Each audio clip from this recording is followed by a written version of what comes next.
ಜನಶ್ರೀ ನ್ಯೂಸ್ಗೆ ಸ್ವಾಗತ. ನಾನು ಭುವನ. ಸಕ್ಕರೆ ಕಾರ್ಖಾನೆ ಮಂಡಳಿ ಜಿಲ್ಲಾಡಳಿತ ರೈತರ ಕಬ್ಬಿನ ಬಿಲ್ ಪಾವತಿಸದೆ ಮೀನಾ ಮೇಸ ಎಣಿಸುತ್ತಿದ್ದಾರೆ. ಇದರಿಂದ ಸಿಡಿದ ಕರ್ನಾಟಕ ರಾಜ್ಯ ರೈತ ಸಂಘ, ಹಸಿರು ಸೇನೆ ಮುಖಂಡರು ಇಂದು ಬೀದರ್ನಲ್ಲಿ ಪ್ರತಿಭಟನೆ ನಡೆಸಿದ್ರು. ಕಾಲಕ್ಕೆ ಸರಿಯಾಗಿ ಉತ್ತಮ ಫಸಲು ಸಿಗದೆ ಮೊದಲೇ ಸಂಕಷ್ಟದಲ್ಲಿದ್ದಾರೆ. ಈ ಮಧ್ಯೆ ಕಳೆದ 6-7 ತಿಂಗಳಿಂದ ಕಬ್ಬಿನ ಬಾಕಿ ಬಿಲ್ ಸಿಗದೆ ರೈತರು ಕಂಗಾಲಾಗಿದ್ದಾರೆ. ಜಿಲ್ಲಾಡಳಿತ ಸಿಕ್ಕರೆ ಸೀಸ್ ಮಾಡಿ 1 ತಿಂಗಳ ಕಳೆದರೂ ಕೂಡ ಸಕ್ಕರೆ ಕಾರ್ಖಾನೆಗಳ ಆಡಳಿತ ಮಂಡಳಿ ಇದನ್ನೇ ನೆಪ ಮಾಡಿಕೊಂಡು ಬಿಲ್ ಪಾವತಿ ಮಾಡದಿರುವುದಕ್ಕೆ ಆಕ್ರೋಶ ವ್ಯಕ್ತಪಡಿಸಿದ್ದಾರೆ.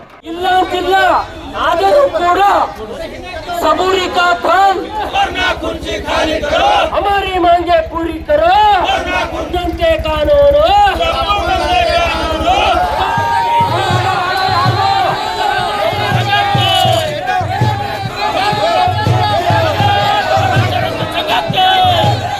ಶುಗರ್ ಫ್ಯಾಕ್ಟ್ರಿ ಕಡೆಯಿಂದ ಪೇಮೆಂಟ್ ಬಾಕಿ ಇದೆ.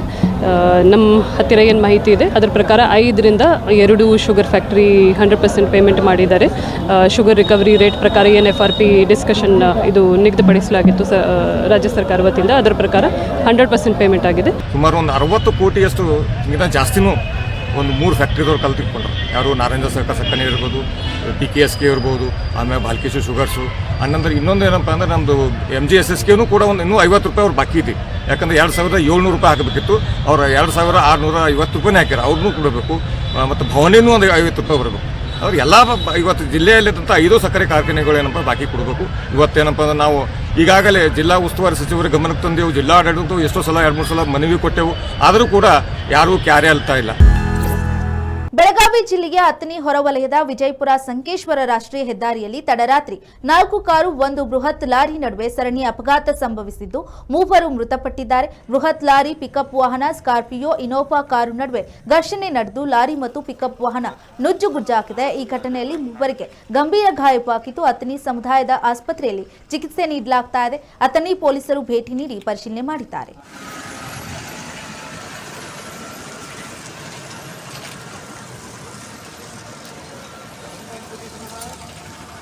ಯಾರು ತಿರುಗಾಡಿ ಹೋಗೋದನ್ರಿ, ಅವ ಅಕಡೆ ಬಂದಾನ, ಯಾಕಡೆ ಹೊಡ್ದಾನು, ಏನ್ ಮಾಡ್ಯಾನ ಅವ್ರಿಗೆ ಬಂದ ಏನು ಮಾಡ್ದಾನ, ಏನು ಬಿಡ್ತಾನ, ಏನು ಬಿಡ್ತಾನ.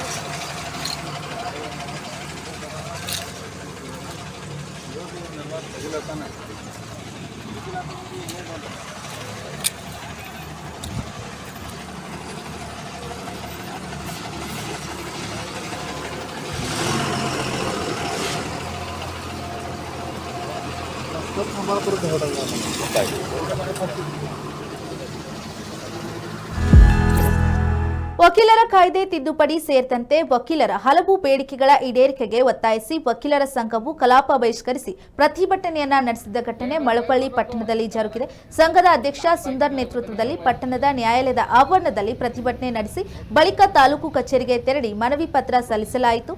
ಈ ವೇಳೆ ಸುಂದರ್ ಮಾತನಾಡಿ, ಸರ್ಕಾರ ವಕೀಲರ ಸಂರಕ್ಷಣೆ ಕಾಯ್ದೆ ಜಾರಿ ಮಾಡಿದ್ದರೂ ವಕೀಲರ ಪರಿಷತ್ತು ನೀಡಿದ್ದ ಕೆಲವು ಬೇಡಿಕೆಗಳನ್ನು ಕೈಬಿಟ್ಟಿದೆ. ಕರಡು ಪಟ್ಟಿಯನ್ನ ಯಥಾವತ್ತಾಗಿ ಜಾರಿ ಮಾಡಬೇಕು. ಜೊತೆಗೆ ವಕೀಲರ ಮೇಲೆ ದೌರ್ಜನ್ಯ ನಡೆಸುವವರಿಗೆ ಕಠಿಣ ಶಿಕ್ಷೆಯಾಗಬೇಕು. ಈ ರೀತಿ ಹಲವು ಬೇಡಿಕೆಯನ್ನ ಈಡೇರಿಸುವಂತೆ ಒತ್ತಾಯವನ್ನ ಮಾಡಿದ್ದಾರೆ. ಜೊತೆಗೆ ರಾಜ್ಯವ್ಯಾಪ್ತಿ ಅಖಿಲ ಭಾರತ ವಕೀಲರ ಒಕ್ಕೂಟ ಸಹ ಪ್ರತಿಭಟನೆ ನಡೆಸುತ್ತೆ ಅಂತ ಎಚ್ಚರಿಕೆಯನ್ನ ನೀಡಿದ್ದಾರೆ. ವೃತ್ತಿಯನ್ನ ಬರ್ತಕ್ಕಂಥ ವಕೀಲರಾಗಬಹುದು ಅಥವಾ ಪಟ್ಟಣ ಪ್ರದೇಶದಿಂದ ವೃತ್ತಿ ಮಾಡ್ತಕ್ಕಂಥ ವಕೀಲರಾಗಬಹುದು, ಅವ್ರಿಗೆ ತಿಂಗಳಿಗೆ 10,000 ರೂಪಾಯಿಗಳನ್ನು ಹೊಸ ಜೂನಿಯರ್ಗಳಿಗೆ ನೀಡಬೇಕು ಅಂತ ಒಂದು ಮನವಿ. ಮತ್ತು ಹಾಗೆಯೇ ಜಿಲ್ಲಾ ಮಟ್ಟದಲ್ಲಿ ಇರ್ತಕ್ಕಂಥ ವಕೀಲರ ಸಂಘಗಳಿಗೆ ತಿಂಗಳಿಗೆ ವರ್ಷಕ್ಕೆ 10 ಲಕ್ಷ ರೂಪಾಯಿಗಳನ್ನು ಮತ್ತು ತಾಲೂಕು ಮಟ್ಟದಲ್ಲಿ ಇರ್ತಕ್ಕಂಥ ವಕೀಲ ಸಂಘಗಳಿಗೆ 5 ಲಕ್ಷ ರೂಪಾಯಿಗಳನ್ನು ನೀಡಬೇಕು ಸರ್ಕಾರ. ಮತ್ತು ACDC ನ್ಯಾಯಾಲಯದಲ್ಲಿ ನಡೆಯುವ ಕಂದಾಯ ಪ್ರಕರಣಗಳಲ್ಲಿ ರಾಜಕೀಯ ಒತ್ತಡಗಳು ಮತ್ತು ಉಳ್ಳವರ ಪಾಲಾಗಿ ನಡೀತಾ ಇದೆ. ದಯಮಾಡಿ ಅವುಗಳನ್ನು ಪರಿಗಣಿಸಿ ಅಂಥ ಪ್ರಕರಣಗಳಿಗೆ ಸಂಬಂಧಿಸಿದಂಥ ಅವರ ವಿರುದ್ಧ ಕ್ರಮವನ್ನು ಜರುಗಿಸಬೇಕು ಅಂತ ಈ ಸಂದರ್ಭದಲ್ಲಿ ಕೇಳ್ಕೊತಾ ಇದ್ದೀವಿ. ಮತ್ತು ಅದಕ್ಕೆ ನಿವೃತ್ತ ನ್ಯಾಯಾಧೀಶರನ್ನು ನೇಮಕ ಮಾಡಬೇಕು. ಮತ್ತು ರಾಜ್ಯ ಮತ್ತು ಕರ್ನಾಟಕ ಸರ್ಕಾರವು ಕಡ್ಡಾಯವಾಗಿ ನಮ್ಮ ವಕೀಲರಿಗೆ ಜೀವ ವಿಮೆಯನ್ನು ಸಹ ಕೊಡಬೇಕು. ಏಕೆಂದರೆ ಸಮಾಜದ ಸ್ವಾಸ್ಥ್ಯವನ್ನು ಕಾಪಾಡ್ತಕ್ಕಂಥ ಹೆಚ್ಚಿನ ಜವಾಬ್ದಾರಿ ನಮ್ಮ ವಕೀಲರದಾಗಿರ್ತದೆ. ಅವರು ಇಡೀ ಕುಟುಂಬವನ್ನೇ ಮನೆಯಲ್ಲಿ ಬಿಟ್ಟು ಕಕ್ಷಿದಾರರಿಗಾಗಿ, ಸಾರ್ವಜನಿಕರಿಗಾಗಿ ಕಾನೂನನ್ನು ಕಾಪಾಡುವ ಸುವ್ಯವಸ್ಥೆಯಲ್ಲಿ ಅತಿ ಹೆಚ್ಚು ಕೆಲಸವನ್ನು ಮಾಡ್ತಾ ಇದ್ದಾರೆ. ಹಾಗಾಗಿ ಅವರಿಗೆ ತೊಂದರೆ ಆದಂಥ ಸಂದರ್ಭದಲ್ಲಿ ಜೀವ ವಿಮೆ ಅತ್ಯವಶ್ಯಕವಾಗಿರ್ತದೆ. ಆದ್ದರಿಂದ ಅವರಿಗೆ ಜೀವ ವಿಮೆಯನ್ನು ಕೂಡ ಸರ್ಕಾರ ಭರಿಸಬೇಕು. ಮತ್ತು ವೈದ್ಯಕೀಯ ಸೌಲಭ್ಯವನ್ನು ಕೂಡ ಪ್ರಕರಣದಲ್ಲಂತ ಸಿಲುಕಿದ್ದೇ ಆಗಲಿ ತೊಂದರೆ ಆದಂಥ ಸಂದರ್ಭದಲ್ಲಿ ನಮಗೆ ವೈದ್ಯಕೀಯ ಸೌಲಭ್ಯವನ್ನು ಕೂಡ ಅವರು ಕೊಡಬೇಕು ಅಂತೇಳಿ ಇನ್ನೂ ಈ ಥರ ಹಲವು ಬೇಡಿಕೆಗಳನ್ನು ಇಟ್ಕೊಂಡು ನಾವು ಇವತ್ತು ಪ್ರತಿಭಟನೆ ಮಾಡ್ತಿದ್ದೀವಿ. ಅಹಮದಾಬಾದ್ ವಿಮಾನ ದುರಂತದಲ್ಲಿ ಮೃತಪಟ್ಟವರಿಗೆ ತೇರ್ದ ಶಾಸಕ ಸಿದ್ದು ಸವದಿ ಸಾಂತ್ವನ ಹೇಳಿ ಇಡೀ ವಿಶ್ವದಲ್ಲೇ ಈ ದುರಂತ ನೋವಿನ ಸಂಗತಿ ಎಂದರು. ಬಾಗಲಕೋಟೆ ಜಿಲ್ಲೆಯ ರಬಕವಿ ಬನಹಟ್ಟಿ ತಾಲೂಕಿನ ನಗರಸಭೆ ಸಭಾಭವನದಲ್ಲಿ ಸುದ್ದಿಗಾರರೊಂದಿಗೆ ಮಾತನಾಡಿದ ಏರ್ ಇಂಡಿಯಾ ಸಂಸ್ಥೆಯಿಂದ ಮೃತ ಪ್ರಯಾಣಿಕರ ಕುಟುಂಬಕ್ಕೆ 1 ಕೋಟಿ ರೂಪಾಯಿ ಪರಿಹಾರ ಘೋಷಿಸಿದೆ ಮತ್ತು ನಮ್ಮ ಕೇಂದ್ರ ಸರ್ಕಾರ ಇನ್ನೂ ಹೆಚ್ಚಿನ ಪರಿಹಾರ ಕೊಡಲಿ ಅಂತ ಹೇಳಿದ್ದೇವೆ. ಈ ಘಟನೆ ಇಡೀ ದೇಶವನ್ನೇ ಬೆಚ್ಚಿ ಬೀಳಿಸಿದೆ. ವಿಮಾನದಲ್ಲಿ ಪ್ರಯಾಣಿಸುತ್ತಿದ್ದ 247 ಮಂದಿಯಲ್ಲಿ ಒಬ್ಬರು ಮಾತ್ರ ಬದುಕಿದ್ದಾರೆ. ಮೃತರ ಕುಟುಂಬಸ್ಥರಿಗೆ ದುಃಖವನ್ನ ಮರೆಸುವ ಶಕ್ತಿಯನ್ನ ಭಗವಂತ ನೀಡಲಿ ಎಂದಿದ್ದಾರೆ.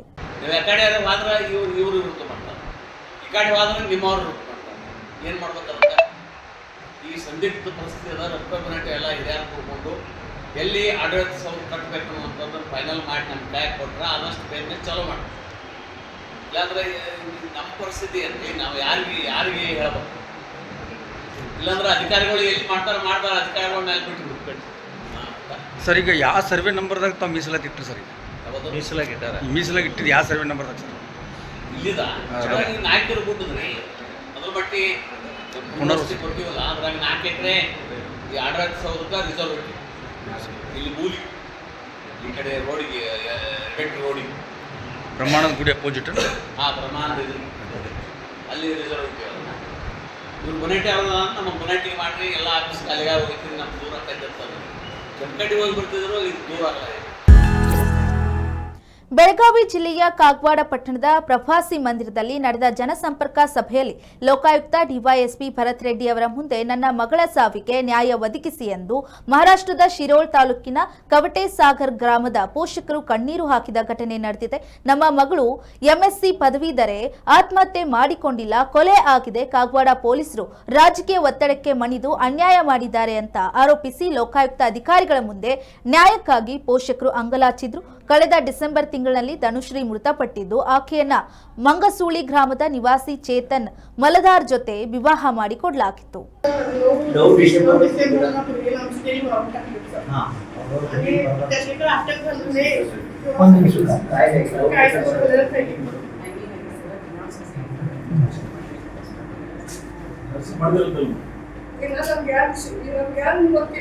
ಅಲ್ಲ ಒಂದ್ ಕೆಲಸ ಮಾಡ್ರಿ, ಅಧಿಕಾರಿಗಳು ಇಲ್ಲೇ ಇದಾರ, ನೀವು ಆಮೇಲೆ ಹೋಗಿ ಸ್ಟೇಷನ್ ಭೇಟಿ ಆಗಿ ಅದು ಚಾರ್ಜ್ ಶೀಟ್ ಮಾಡಿ ಕೊಡ್ರಿ.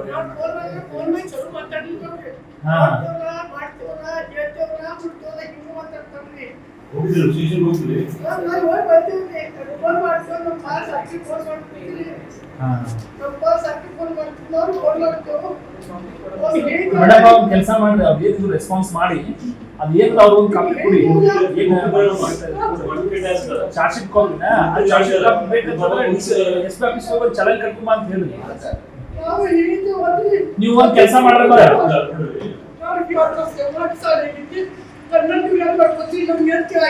ಕಂಪ್ಲೇಂಟ್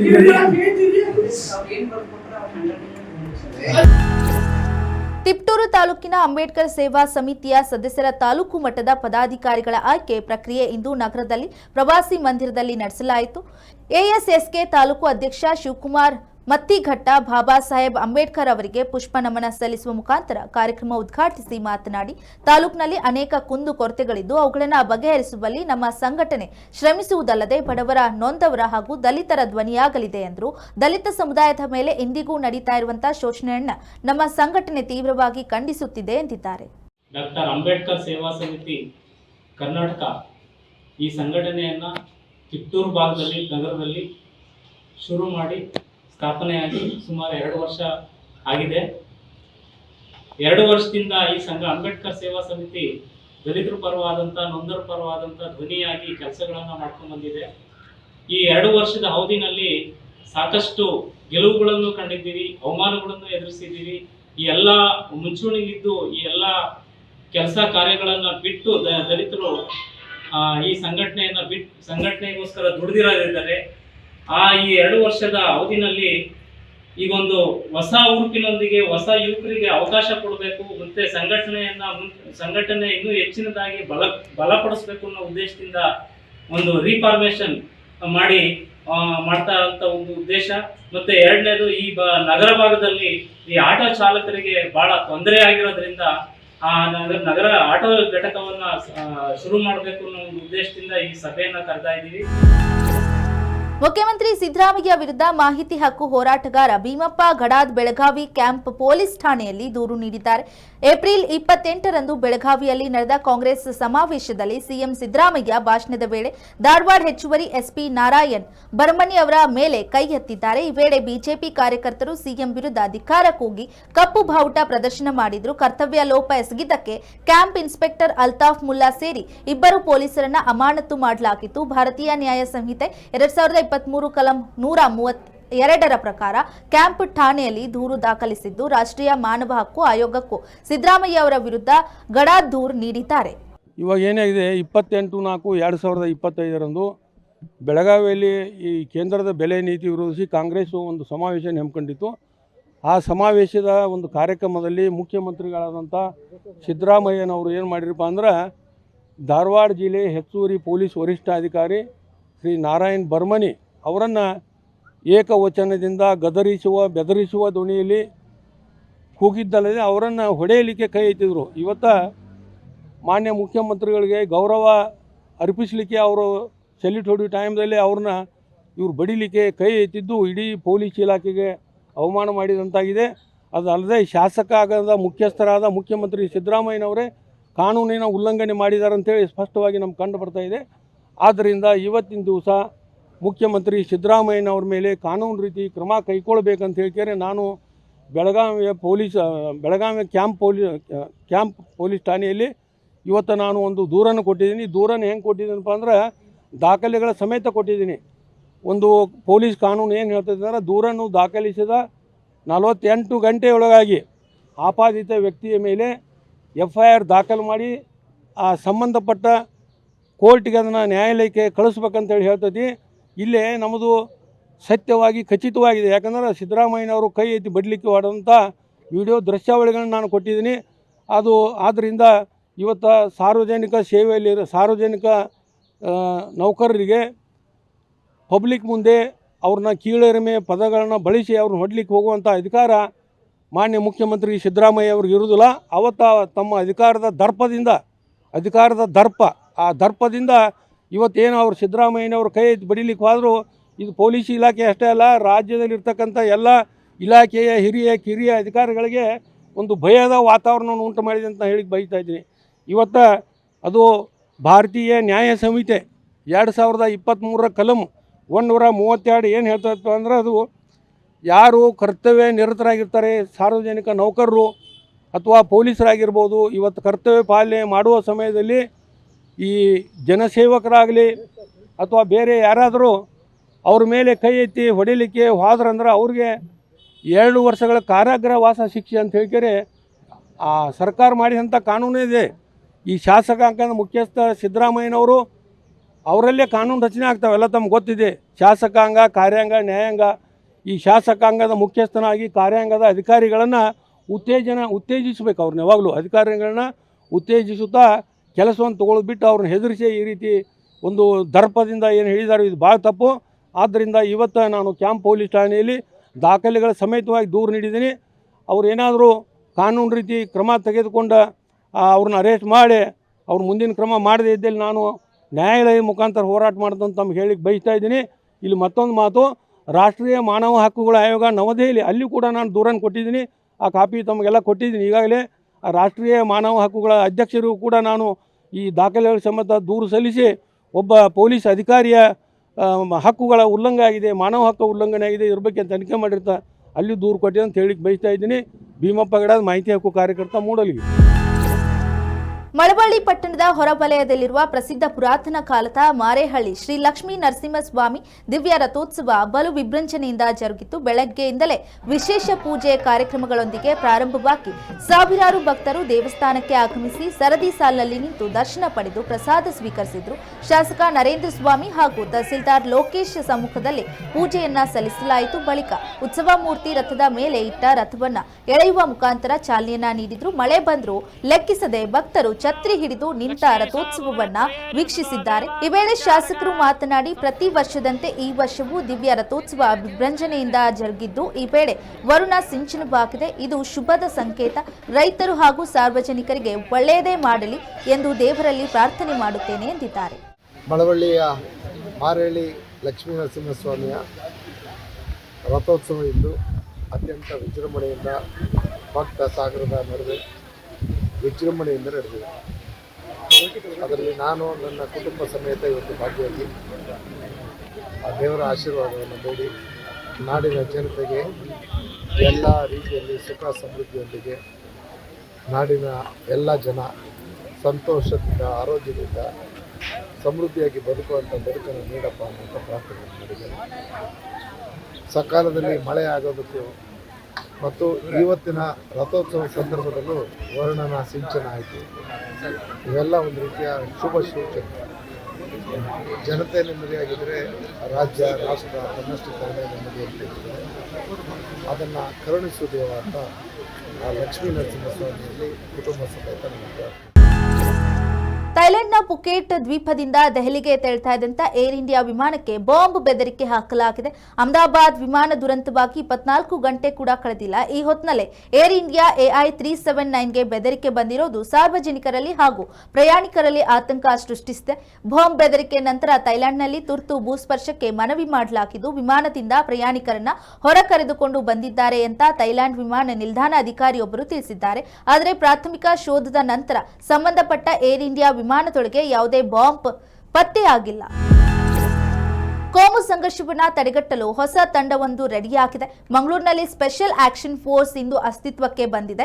ಇಂದು ನಡೆದ ಕಾರ್ಯಕ್ರಮದಲ್ಲಿ ಗೃಹ ಸಚಿವ ಡಾಕ್ಟರ್ ಜಿ ಪರಮೇಶ್ವರ್ ನೂತನ ಸ್ಟ್ರೈಕಿಂಗ್ ಫೋರ್ಸ್ಗೆ ಚಾಲನೆ ನೀಡಿದರು. ದಕ್ಷಿಣ ಕನ್ನಡ, ಉಡುಪಿ ಮತ್ತು ಶಿವಮೊಗ್ಗ ಜಿಲ್ಲೆಯ ವ್ಯಾಪ್ತಿಯಲ್ಲಿ ಈ ಫೋರ್ಸ್ ಕಾರ್ಯಾಚರಣೆ ಮಾಡಲಿದ್ದು, ಡಿಐಜಿ ದರ್ಜೆ ಅಧಿಕಾರಿ ನೇತೃತ್ವದಲ್ಲಿ ಈ ತಂಡ ಕಾರ್ಯನಿರ್ವಹಿಸಲಿದೆ. ಇನ್ನು ಈ ತಂಡ ಹೊಣೆ ಮಂಗಳೂರು ಪೊಲೀಸ್ ಕಮಿಷನರ್ ಸುಧೀರ್ ಕುಮಾರ್ ರೆಡ್ಡಿ ಹೆಗಲಿಗೆ ಇರಲಿದೆ. ಮಂಗಳೂರು ನಗರ ಕೇಂದ್ರದಲ್ಲಿಯೇ SAF ಕಾರ್ಯಪಡೆ ಕೇಂದ್ರ ಕಚೇರಿ ಇರಲಿದ್ದು, ನಕ್ಸಲ್ ನಿಗ್ರಹ ಪಡೆಯಲ್ಲಿದ್ದ 656 ಸಿಬ್ಬಂದಿಗಳ ಪೈಕಿ 248 ಮಂದಿ ಈ ಹೊಸ ಪಡೆಗೆ ನಿಯೋಜನೆ ಮಾಡಲಾಗಿದೆ.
ತಗ್ ಲೈಫ್ ಸಿನಿಮಾಕ್ಕೆ ಕರ್ನಾಟಕದಲ್ಲಿ ಅನಧಿಕೃತ ನಿಷೇಧ ಹೇರಿರುವ ಕುರಿತಂತೆ ಕಮಲ್ ಹಾಸನ್ ನ್ಯಾಯಾಲಯದ ಮೊರೆ ಹೋಗಿದ್ದಾರೆ. ರಾಜ್ಯ ಹೈಕೋರ್ಟ್ನಲ್ಲಿ ಅವರಿಗೆ ಅನುಕೂಲವಲ್ಲದ ಆದೇಶ ಬಂದ ಬೆನ್ನಲ್ಲೇ ಸುಪ್ರೀಂ ಕೋರ್ಟ್ನಲ್ಲಿ ಸಾರ್ವಜನಿಕ ಹಿತಾಸಕ್ತಿ ಅರ್ಜಿಯನ್ನ ಸಲ್ಲಿಸಿರುವ ಕಮಲ್ ಪರ ವಕೀಲರು ರಾಜ್ಯದಲ್ಲಿ ಕೆಲವು ಸಂಘಟನೆಗಳ ಭಾಷೆಯ ಹೆಸರಿನಲ್ಲಿ ಸಾಮೂಹಿಕ ನ್ಯಾಯಕ್ಕೆ ವಿರುದ್ಧವಾಗಿ ಸಿನಿಮಾ ವಿರುದ್ಧ ನಿಷೇಧ ಹೇರಿವೆ ಅಂತ ವಾದಿಸಿದ್ದಾರೆ.